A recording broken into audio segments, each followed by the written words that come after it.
Manipur is literally on fire. Homes have been set ablaze. Churches have been torched.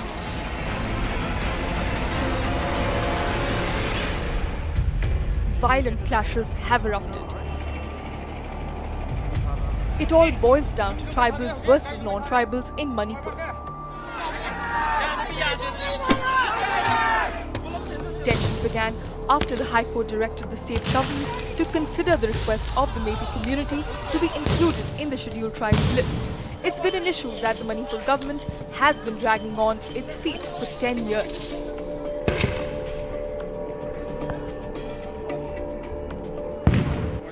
Then followed a series of incidents of arson and vandalism.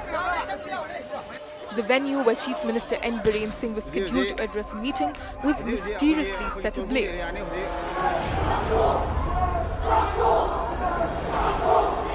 But things reached a tipping point when the All Tribal Student Union Manipur carried out a tribal solidarity march to protest against the non-tribal Meitei community's demands for scheduled tribe status.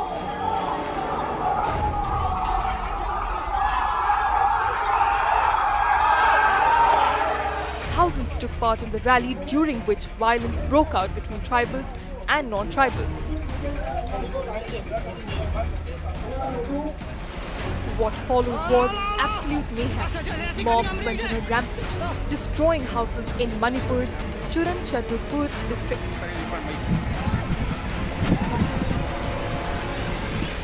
As things went out of hand, the army and Assam Rifles were called in to contain the escalating violence.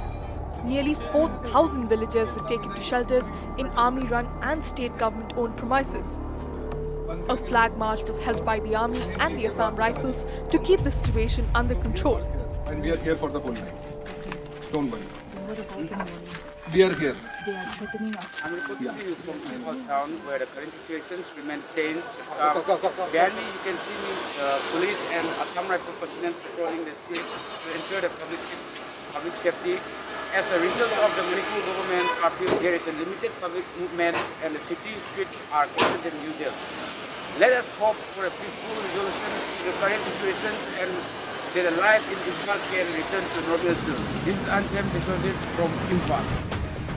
Curfew has been imposed in 8 districts of Manipur and mobile internet services suspended in the entire northeastern state.